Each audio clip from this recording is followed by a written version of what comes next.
good morning. This is Tammy. How may I help you? Hi, I'm just here to pick up an on-the-go for Rich. Rich, okay, hold on. Thanks. So I am headed back to Maryland. Just me and the Black Widow. What the heck? All right, let's do it. Things are looking up. Oh, man. I waited. It's actually 20 minutes to get here. And I actually didn't have my coffee this morning. And now we're back on the road. I will be in a tree stand this afternoon, hopefully hunting whitetail. Hopefully no surprises, except for that big buck.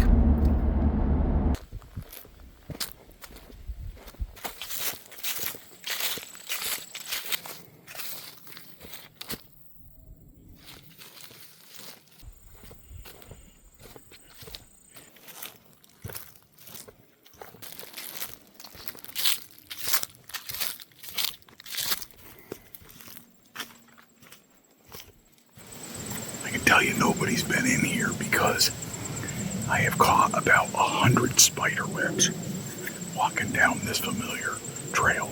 So they have not been in here.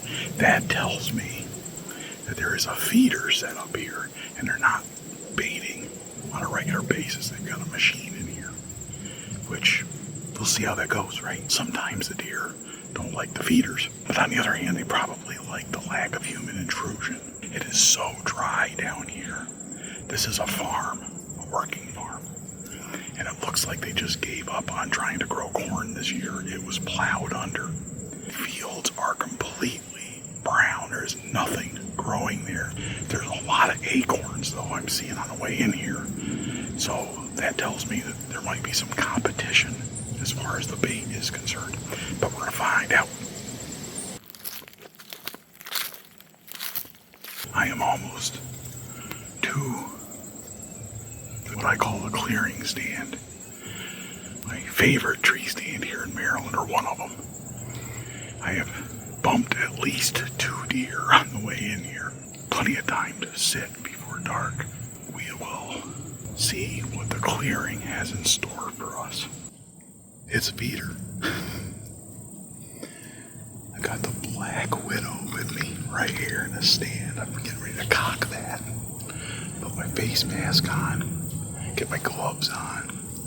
They've got a mock scrape set up with a little fake licking branch. Pretty cool. I really like it. But the feeder is a tube that drops this side of the feeder. They have to line up on this side. Give me that quartering away shot. Hopefully, somebody comes in and gives us a good look. Fingers crossed.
That was pretty cool. I had 8 or 10 turkeys around me, and they didn't even see me. And I'm pretty proud of myself. I really am. Because they were here for half an hour. They were getting a drink over here at the pond. One of them went to the feeder, but none of them saw me moving or anything. I was able to sit still, which for me is a pretty good accomplishment. think it's because I've lost enough weight to where sitting in a tree stand is not all that uncomfortable. I've had hip problems, and it made it real difficult for me to sit in a tree stand, but I'm doing pretty good these days. I'm pretty proud of myself. Oh yeah.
Welcome to Maryland.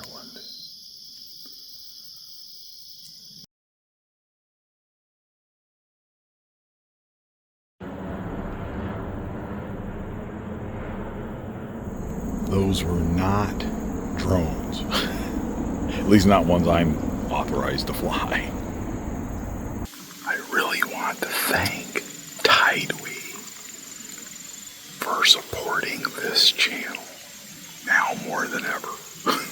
They sent me this rainproof gear to try out, and now Maryland presents that opportunity.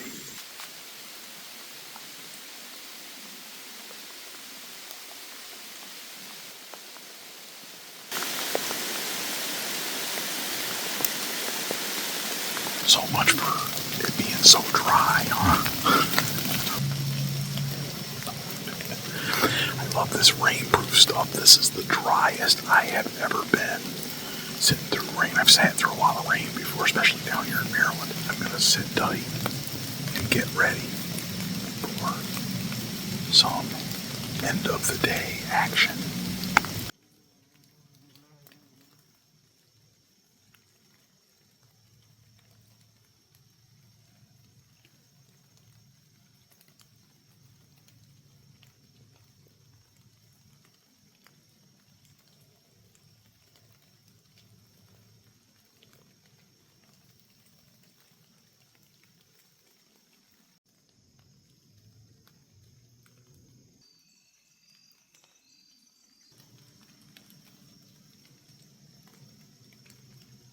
As that fawn walks away from the ambush site, there's one big reason why I didn't shoot as many deer this year, and I really don't plan to shoot as many deer going forward, at least not this season. Basically because I've lost a lot of weight. Over the years, I've shot 4, 5, 6 deer a year and stocked up those freezers, and I cook and cook and cook. I preserve a lot of it, and we have a lot of great meals, and I really, really love cooking with venison. As I've gotten older though, I have all these little health problems that are not the biggest deal in the world, but they're starting to rear their ugly head. head. One of them was arthritis in my hips. Every summer I would push mow our lawn. It's just a little gas mower, $150 Walmart job. And for 5 years, every year I'd lose 10, 15 pounds during the summer by doing all this exercise. I would mow the entire acre in thirds. So 3, 4, 5 times a week I was mowing, and I was push mowing the lawn, and I was getting out there and getting all that exercise. This year, it got bad enough that I couldn't do that. Can't mow anymore, right? So I had to buy a riding lawnmower. It really saves me a lot of time, but I don't have any exercise as a result of that, right? So to make up for that, I had to really buckle down and go on a diet. And that's what I did. 1,200 calories a day, and that's it. That's the secret to me losing weight, right? So there's no health issues. A few people had asked, are there health issues? And I get that. The older you get, the more you start to get concerned about that. But no, it's been intentional. If you're curious to know how I did it, you know, what's the 1,200 calories comprised of? It's pretty basic, right? It's 1,200 calories or less every day. I have my coffee in the morning with a banana, and then mid-morning snack, I have a protein bar. And then for lunch, I have a can of ravioli. I'm not kidding. It's like a can of Chef Boyardee, something or other. It's 350 to 410 calories, something like that. Then in the afternoon, I have a little cup of applesauce. And then for dinner, I just have a light dinner. And it's just a little bit of whatever the family's having. And I have not spent the summer cooking. And it's really kind of sad. You got to choose. Sometimes you got to make choices in life. I even write about that in my book, right? Sometimes you got to choose. I had to choose to reduce my calories. It included not cooking. And I love cooking, right? I love cooking with venison. But because of that, I absolutely do not need 2 freezers full of venison going forward. I didn't cook nearly as much. I cooked almost nothing. I didn't run the Pit Boss nearly as much this summer. I didn't run the Blackstone nearly as much this summer as I have in previous summers. I cook outside all year long typically, and I've really not been cooking the venison. There's still ways to enjoy wild game, and I still do cook. We had pork chops and baked potatoes the other night. I smothered the baked potatoes in bear grease and all that stuff. But I can't eat like that all the time or I'll put the weight back on. I'm just about where I want to go weight-wise. Maybe lose another 5, 10 pounds. We'll see where it settles out. But if I can stay somewhere around 1,500 calories a day and stay a little under 200 pounds, I'll be pretty happy. Somebody had asked me, it's like, what about variety? What do you do for variety? I don't do anything for variety. Variety is the problem. I have to look at food as though it is a necessary thing, almost an inconvenience, and not like a reward or the highlight of my day. The minute I start elevating food to the point where it becomes something that I'm looking forward to, that's when I'll put the weight back on. And if I stay with food, just look, I gotta eat, it's 10:30, I gotta eat my protein bar, and I eat that exact same thing every day, and I take all of the fun out of it, I can keep the weight off. So there you go. That's the reason I didn't shoot an extra doe on this trip in Maryland. I still have some great venison. In fact, I'm getting ready to go pick that up now. My Sika deer hind will make some great meals, and the white-tailed doe that I shot last time I was here. Both of those will get picked up. And we still had a great trip. The big buck didn't show up, but I'm saving freezer space for the big buck. Maybe that happens in PA, right? In Pennsylvania, we open next weekend. Oh yeah, by the time you see this video, we'll already be knee deep in the Pennsylvania crossbow seasons, right? We'll already be knee deep in the 43 days of awesome. And I've got Ohio right in the middle of the 43 days of awesome. So stay tuned on Death by Bunjie. I hope your crossbow seasons are shaping up good. Until next time. All hail Bunjie.